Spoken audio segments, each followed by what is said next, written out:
Hello दोस्तों, नमस्कार। स्वागत है आपका इग्नू बाबा में। I hope you are doing well. दोस्तों, आज की इस वीडियो में मैं बात करने वाला हूँ इग्नू बीएड एलिजिबिलिटी क्राइटेरिया के बारे में। बहुत सारे स्टूडेंट्स को कन्फ्यूजन होगा कि इग्नू बीएड के एडमिशन कब स्टार्ट होंगे, जनवरी 2025 सेशन के एप्लीकेशन फॉर्म कब से रिलीज होंगे, एप्लीकेशन फॉर्म कब स्टार्ट होंगे, कब तक चलेंगे, एंट्रेंस एग्जामिनेशन की डेट क्या होगी, एंट्रेंस एग्जाम कब होगा। ऐसे बहुत सारे क्वेश्चन होंगे कि एडमिशन प्रोसीजर क्या होगा 2025 के लिए, कोई नया चेंज आया है कि नहीं। तो ऐसे क्वेश्चंस को मैंने एक सेपरेट वीडियो में टैकल कर रखा है दोस्तों। वो वीडियो आपको चैनल पर मिल जाएगा, ठीक है।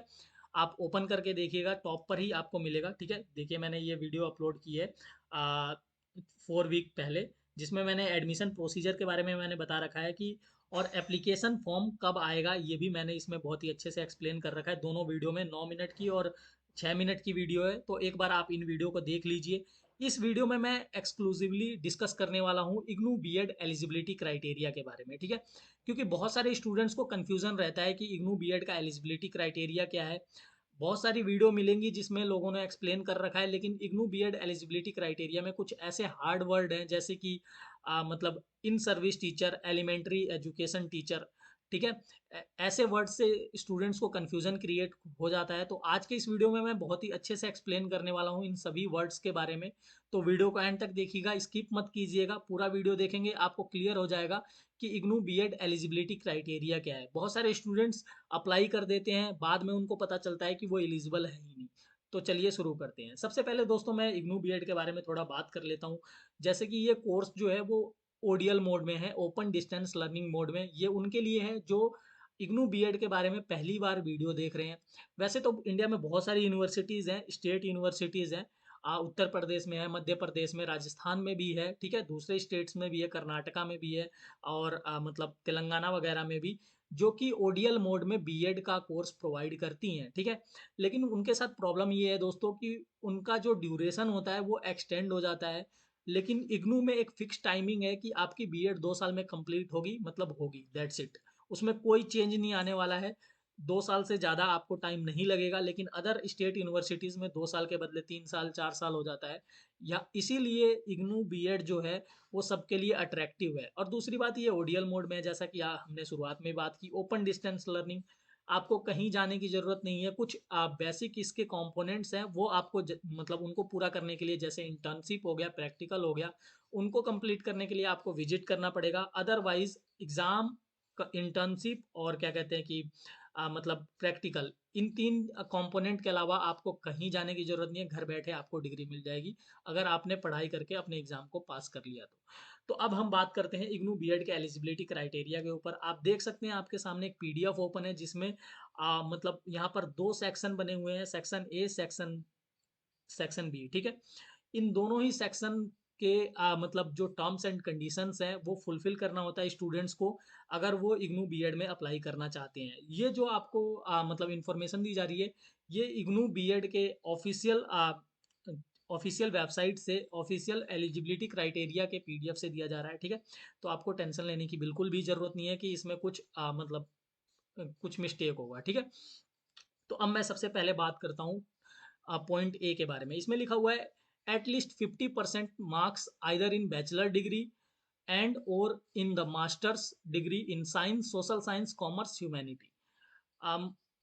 सिंपल है, बहुत ही सिंपल है। पॉइंट ए आपको समझ में आ रहा होगा कि अगर आपने बैचलर डिग्री कर रखी है या फिर अपने मास्टर डिग्री को कंप्लीट कर रखा है इन science, social science, commerce, humanity, science, humanity और कॉमर्स के सब्जेक्ट से में से किसी से भी आपने अपने बैचलर डिग्री या मास्टर डिग्री को कंप्लीट कर रखा है, तो एटलीस्ट आपके 50% मार्क्स होने चाहिए। अगर आपके मार्क्स 49.9 भी हैं तो आपको इसमें कंसिडर नहीं किया जाएगा, जब तक कि आपके 50 या 50 से अबव ना हो, ठीक है। अगर मान लीजिए कि किसी ने इंजीनियरिंग या फिर कोई technology with specialization science mathematics कर रखी है, मान लेते हैं कि किसी ने इंजीनियरिंग कंप्लीट कर रखी है और मतलब उसको बीएड करना है। आप मतलब ये सुनकर चौंकेंगे कि मेरे पास एक स्टूडेंट्स की क्वेरी आई थी, कमेंट सेक्शन में उसने पूछ रखा था कि सर, मैंने इंजीनियरिंग कंप्लीट कर रखी है और मैं बीएड करना चाहता हूँ, क्या मैं इग्नू से बीएड कर सकता हूँ? ये बहुत ही मतलब डिफरेंट क्वेश्चन है, ठीक है। ऐसा देखने को नहीं मिलता कि इंजीनियरिंग स्टूडेंट बीएड कर रहे हैं, लेकिन ऐसा होता है दोस्तों। इसीलिए इन्होंने इसमें मेंशन कर रखा है कि अगर किसी ने इंजीनियरिंग कंप्लीट कर रखी है तो उसके कम से कम 55% मार्क्स होने चाहिए, ठीक है। तो आई होप क्लियर है कि जिन्होंने बैचलर डिग्री यानी अपनी ग्रेजुएशन कंप्लीट कर रखी है उनके 50 होने चाहिए, और जिन्होंने इंजीनियरिंग कर रखी है उनके 55 होने चाहिए। पहला पॉइंट तो क्लियर है, बहुत क्लियर है, अच्छे से है, सबको नॉर्मली भी समझ में आ रहा होगा, ठीक है। अब हम चलते हैं जो डिफिकल्ट पार्ट है, पार्ट बी, ठीक है। पार्ट बी में इन्होंने मतलब क्या कहते हैं कि दो यहाँ पर पॉइंट नंबर 1 और पॉइंट नंबर 2, इन दोनों में ही कंफ्यूजन रहता है, तो मैं बताता हूँ। आपने पॉइंट जो सेक्शन ए है वो आपने कंप्लीट कर लिया। अब सेक्शन बी में ये बोल रहे हैं कि फर्स्ट पॉइंट में बोला इन्होंने कि the following category are eligible to be student of BEd. First point है trained in service teacher in elementary education. अब आप सोचेंगे कि trained in service teacher in elementary education क्या है।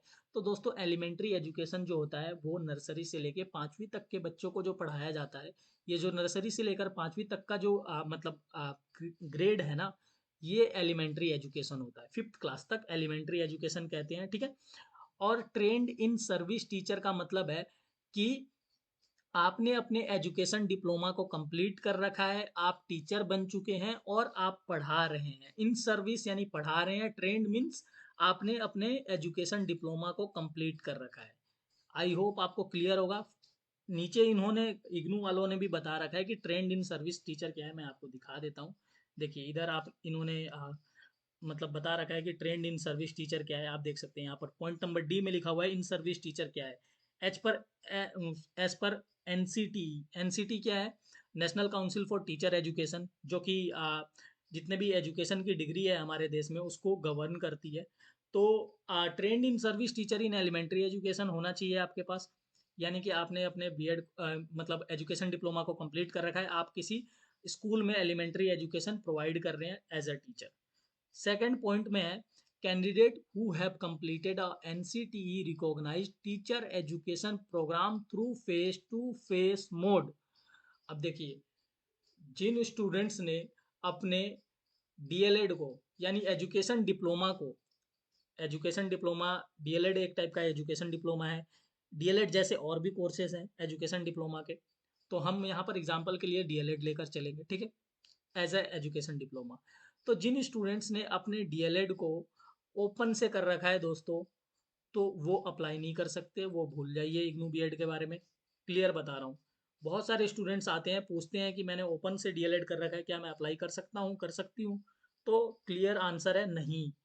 देखिए इन्होंने बहुत ही अच्छे से लिख रखा है कि जिन्होंने अपने NCTE recognized teacher education programme यानी डीएलएड को फेस टू फेस मोड से क्रिएट कर रखा है वहीं इसमें एलिजिबल है। फेस टू फेस मोड का मतलब है रेगुलर मोड, कंफ्यूज मत होना दोस्तों। फेस टू फेस मोड का मतलब है रेगुलर मोड। आपने फेस टू फेस मोड अपनी पढ़ाई कंप्लीट की है, स्कूल गए हैं, मतलब आपने इंस्टीट्यूट गए हैं, वहाँ पर आपने अपने टीचर को देखा है, उन्होंने आपको एजुकेशन दिया है और आपने अपनी डिप्लोमा को कंप्लीट किया है रेगुलर विजिट से, ठीक है। तो face to face mode clear है। अब देखिए ट्रेंड इन सर्विस टीचर भी मैंने बहुत ही अच्छे से एक्सप्लेन किया कि ट्रेंड इन सर्विस टीचर क्या है और फेस टू फेस मोड क्या है। अब यहाँ पर एक कंफ्यूजन आता है कि बहुत सारे स्टूडेंट्स कहते हैं कि मैंने डीएलएड तो कर रखा है लेकिन मैं अभी टीचर नहीं हूँ, क्या मैं अप्लाई कर सकता हूँ। तो दोस्तों इसका आंसर है हाँ, आप अप्लाई कर सकते हैं। जब आपने अपने डीएलएड को किया होगा तब आपने इंटर्नशिप भी की होगी, इंटर्नशिप की होगी यानी किसी स्कूल में गए होंगे आप, आपने पढ़ाया होगा, तो हुआ ना इन सर्विस। और ट्रेंड यानी कि आपको ट्रेन किया गया डिप्लोमा के थ्रू, इन सर्विस आपने यानी सर्विस दी एज अ टीचर अपने इंटर्नशिप के दौरान। तो बहुत सारे स्टूडेंट्स को इसमें कंफ्यूजन रहता है कि मैंने बस डिप्लोमा कंप्लीट किया है, अपने डीएलएड को कंप्लीट किया है, मैं तो गया ही नहीं, मतलब मेरी नौकरी लगी नहीं है किसी स्कूल में। तो आपको टेंशन लेने की बिल्कुल भी ज़रूरत नहीं है दोस्तों। अगर आपने अपने डिप्लोमा को, आपने अपने डीएलएड को, मतलब एजुकेशन डिप्लोमा को, डीएलएड को फेस टू फेस मोड यानी रेगुलर मोड से आपने कंप्लीट कर रखा है, तो आप पहला वाला पॉइंट ऑटोमेटिकली आप क्लियर कर रहे हो, मतलब पहला वाले पॉइंट की ज़रूरत नहीं है। मतलब ये ज़रूरी नहीं है कि आप करंटली पढ़ा रहे हो, ठीक है। तो आई होप दोस्तों आपको क्लियर होगा। यहाँ पर देख लीजिए इन्होंने बहुत ही अच्छे से एक्सप्लेन कर रखा है इन सर्विस टीचर क्या है। एज पर एनसीटी यानी कि मतलब national council for teacher education, an in service teacher means who is employed as a teacher in elementary school और एलिमेंट्री स्टेज ऑफ एजुकेशन, यानी जो एम्प्लॉयड है, मतलब बहुत सारे, अब इसका मतलब तो यहाँ पर ये बनता है कि ये प्रेजेंट की बात कर रहा है कि जो एम्प्लॉयड है, मतलब जो जिसको नौकरी मिल गई है। लेकिन ऐसा नहीं है, अगर आपने मतलब डिप्लोमा कंप्लीट कर रखा है तो एज ए, मतलब जब आपने इंटर्नशिप की होगी तो एज अ टीचर आपने अपनी सर्विस दी होगी, तो आप इन सर्विस थे, करंटली आपके पास जॉब नहीं है, वो मैटर नहीं करता। और आप एक चीज और देख लीजिए, ट्रेंड क्या है। The trained means a person who has completed NCTE recognize teacher education programme through face to face mode. मैंने ऊपर ही बताया, ट्रेंड मतलब आपने अपने डिप्लोमा को कंप्लीट कर रखा है, ठीक है।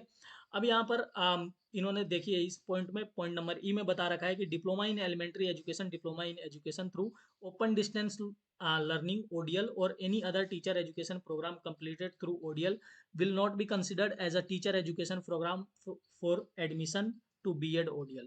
यानी कि आपने DLED ODL में कर रखा है तो आप B.Ed ODL से नहीं कर सकते, ओपन डिस्टेंस लर्निंग से नहीं कर सकते। तो आई होप दोस्तों आपको मतलब क्लियर हो गया होगा यहाँ पर कि क्या इसमें एलिजिबिलिटी क्राइटेरिया इन्होंने बता रखा है। बहुत सारे स्टूडेंट्स को कन्फ्यूज़न रहता है, मैंने कोशिश की है दोस्तों कि यहाँ पर आपको एकदम ईजी वे में एक्सप्लेन कर सकूँ। फिर भी अगर आपको कोई कन्फ्यूज़न रहता है तो आप मुझसे डायरेक्टली पूछ सकते हो इस वीडियो के कमेंट सेक्शन में, ठीक है। वीडियो अच्छी लगी है तो इसे लाइक कीजिए, मेरे चैनल को सब्सक्राइब कीजिए। मेरा चैनल इग्नू B.Ed के लिए वन स्टॉप सॉल्यूशन है दोस्तों। यहाँ पर मैं सभी मतलब नोटिफिकेशन को कवर करता हूँ, सभी डिटेल्स को कवर करता हूँ। अभी आपके मतलब एप्लीकेशन फॉर्म जब स्टार्ट होंगे इग्नू B.Ed के, तो मैं डिटेल वीडियो बनाऊंगा जिसमें मैं एक्सप्लेन करूंगा कि इग्नू B.Ed में अप्लाई कैसे करना है, मतलब एप्लीकेशन फॉर्म को कैसे फिल करना है। आप देख सकते हैं, मैं आपको वीडियो दिखाता हूँ, लास्ट ईयर की ये वीडियो है, ठीक है। लास्ट इसमें मैंने 27 मिनट की ये वीडियो है। 42 lakhs per annum. Wow, 42 lakhs, that's your salary? कैसे एप्लीकेशन फॉर्म को फिल करना है आप देख सकते हैं, ठीक है। लास्ट ईयर मैंने इसमें फॉर्म को फिल करके दिखाया था, तो इस ईयर भी मैं फॉर्म को फिल करूँगा और आपको दिखाऊंगा कि कैसे फॉर्म आप कैसे फिल कर सकते हैं। और जितने भी इसके बाद एंट्रेंस एग्ज़ाम होगा, फिर आपके मेरिट लिस्ट आएगी, सभी आपको डिटेल्स मेरे चैनल पे मिलेगी। तो चैनल को ज़रूर सब्सक्राइब कीजिएगा। Thank you very much.